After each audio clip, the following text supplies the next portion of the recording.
Good evening, folks. This is Chris Politano. Welcome to Evansville Real Radio. We had a couple of weeks off the last couple of weeks. We thank you for your patience with that. Glad that you're tuned in tonight. Hope you will enjoy the show. We do have Ellora speaking tonight on the wonderful topic of if your life was a reality show. So, one thing that we need you to know is that we are looking for an antenna location. And hopefully somewhere along the line of Upper Mount Vernon Road or to the south of Harmony Way between University Parkway and First Ave. If you have a property or a business or a home in that area, and or you're a ham radio operator or for some other reason have a fancy antenna in your yard and would like to be the host location for Evansville Real Radio, by all means contact Chris Politano. We do want to remind you that we are broadcasting from the Business Incubator, which is on downtown Evansville area, or at least a little bit to the east of downtown Evansville. The Business Incubator is located at 815 John Street, and that is the location of our broadcast studio. And we are looking for another location for our antenna tower. So, if you can help us out with that, with the particular places that I mentioned earlier, by all means let us know. And without further ado, we are going to turn over to Ellora's Elocutions. Good evening, everyone, and welcome back to Evansville Real Radio. This is Ellora, and as always, I'd like to start with my favorite Bible verse. 1 Timothy chapter 4, verse 12 states, "Let no man despise you for your youth, but set the believers an example in speech, love, faith, conduct, and in purity." Well, tonight I want to ask all of you listeners a big question, and that question is, if your life was a reality show, what kind of people would watch it? And I was thinking about this because I tell my mom all the time, with some of the things that happen in my life, I'm like, wow, Mom, I could just have a reality show. And, we kind of joke about it because of all the ups and downs that are thrown our way. But I was thinking, if my life was a reality show, what kind of people would watch it? And my hope would be people that are looking for inspiration would watch it, or perhaps people that are looking for adventures, or maybe looking to learn from life lessons to see the struggles that I've been through and how I coped with them and possibly learn from those. But my fear would be that people that would watch my reality show would be for entertainment. And I'm talking about the kind of entertainment that we all watch reality shows for. That ridiculous entertainment with the endless drama and the endless conflict, which is really what keeps reality shows going and what keeps money in the bank. So it's unfortunate that it's the ridiculous entertainment that we look for in a reality show, but that's what I wanted to talk about tonight. And I'm in high school, and although you try to avoid it, there's always going to be that he said, she said. There's always going to be that drama. There's always going to be those petty conflicts or those mean people that try to say anything to bring you down, and no matter how hard you try to avoid that, it always seems to occupy so much of our time. Or possibly if you're not in high school, if you're older and you have conflict at work, maybe you disagree with your boss, or you get in arguments with your spouse, or anything like that. All of those negative things that happen in our life that we allow to occupy our time would be a reason that people would watch our reality show, and it would not be a positive reason. So I want to ask you tonight, think about it. If your life was a reality show and someone were to watch it, would they be watching it for that, ridiculous entertainment that we look for in reality shows? Or another question I'm going to ask you tonight, if your life were a reality show and someone were to watch it, would they get bored? Do you sit around a lot?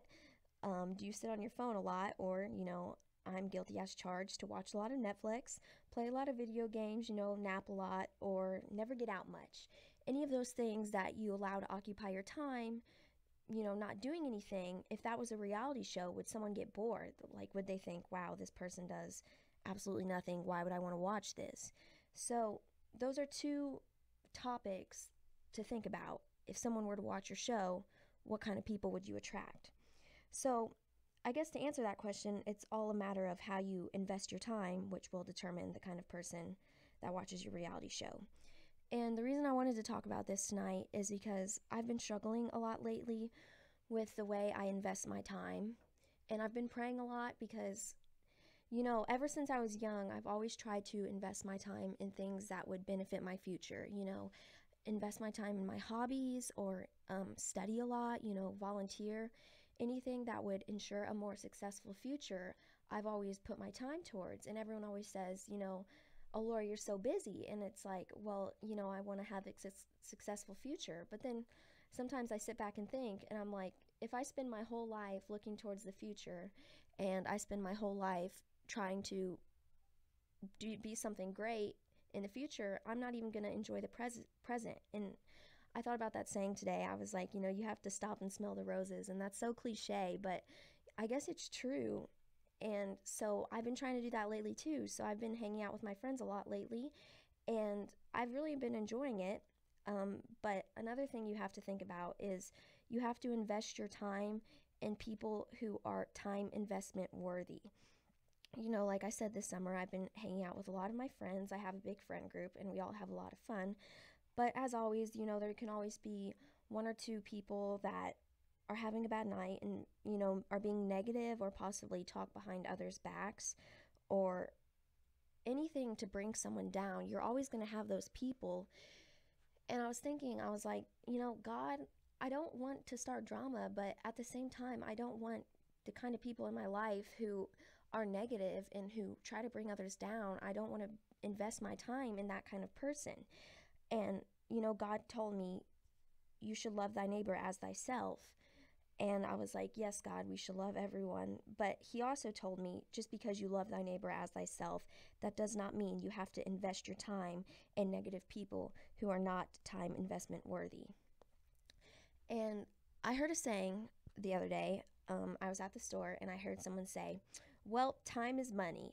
And I was sitting there and I was thinking, time is money. And I was like, what does that mean? And I was like, sir, I really do not believe that time is money. I think that saying is not true, because when we die and when we go to heaven, how much money we made on earth will mean absolutely nothing. If you were a billionaire or if you were homeless on the street, that will mean nothing when you die. But the way you invested your time when you were here on earth will mean absolutely everything. So if that's the case, then time cannot be money. Time has to be worth so much more than money. So back to our question of the day. If your life was a reality show, what kind of people would watch it?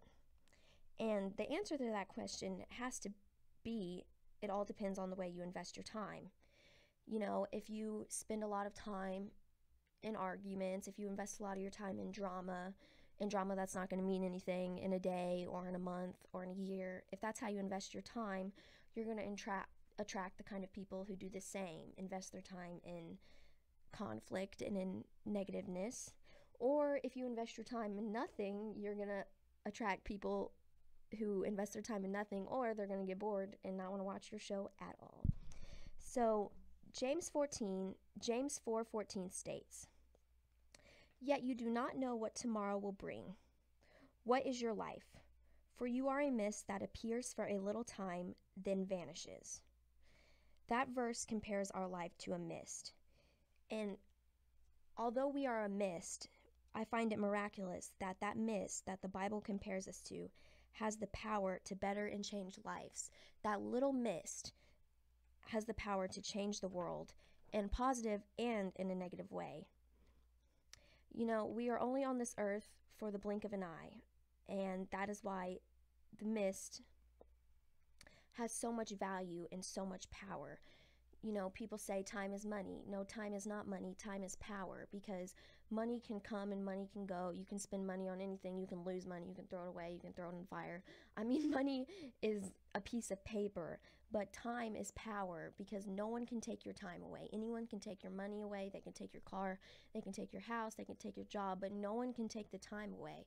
That is the one thing no one can take from you, and that is why time is power. And the time you are given, the way you invest that time changes everything. And at the end of the day, what kind of car you drove when you died, what kind of house you lived in, where you lived at. None of that's going to mean anything, but the way you invested your time while you were here will determine eternity. So I want you all to think tonight about the kind of people you would want to watch your reality show. Would you want someone to watch it for ridiculous entertainment? Would they find amusement in the pettiness and the small things that you invest your time in? Or would they simply get bored and say, wow, they do absolutely nothing. Why would I want to watch this? Or would people who are looking for hope, maybe looking for a better day, or people who are looking to be inspired, or people who are looking to see kindness in others, or people who want to feel an atmosphere of love, are those the kind of people that would want to watch your show? And the kind of person that watches your show all depends on the way you invest your time. So I want you to all think about that, and I want you all to think about your dreams. Whether you're 5 years old or if you're 80, we all have dreams.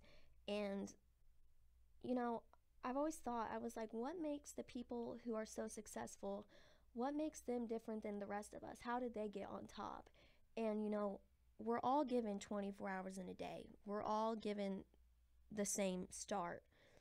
But the way those people invested their time allowed them to become the person they are today.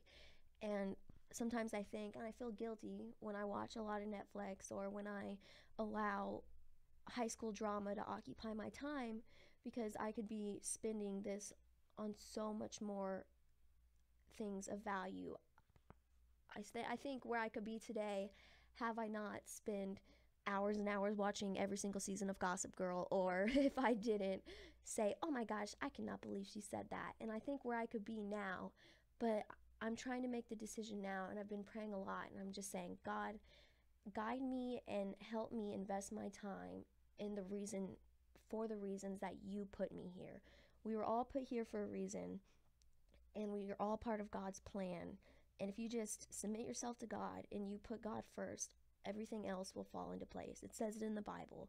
And anytime, any night, I'm like, I don't know where I want to go to college, or I don't know about this school year. I don't know what I want to do. I always say, put God first and everything else will fall into place. Invest your time in the Lord. Invest your time in positive people. Invest your time in making others happy. Invest your time in making this world a better place, and everything else will fall into place. Romans 13:11 says, so teach us to number our days, Lord, that we may get a heart of wisdom. Teach us to number our days, that we may get a heart of wisdom. I want to thank you, everyone who listened tonight, and I hope you all have a blessed night, and I hope you all have a great summer. Thanks for listening to Evansville Radio. Thank you all for tuning in to Ellora's Elocutions. Some good food for thought there. Gonna have to think long and hard about what we do with our lives. One day we're gonna have to give account for it. We thank her for bringing us her wisdom and also sharing her struggle. And I'm gonna contemplate that. My life were a reality show. I'm going with probably a comedy. But anyway, those of you who know why I say these things, thank you all for tuning in to Evansville Real Radio. If you do know anybody who has an antenna location between, let's see, it would be to the north of Upper Mount Vernon Road, to the south of Harmony Way, to the west of First Ave, and to the east of University Parkway, somewhere in that region, we would like to put an antenna tower. And once we put that antenna tower there, we would be able to start broadcasting very shortly after that. So if you can help us out with that, by all means, give us a shout, and we will have you to tune in. And next week, by the middle of July, we're hoping to actually be broadcasting not just on YouTube, but on an actual internet radio station as one more step toward establishing the low power FM. God bless you. Have a good evening.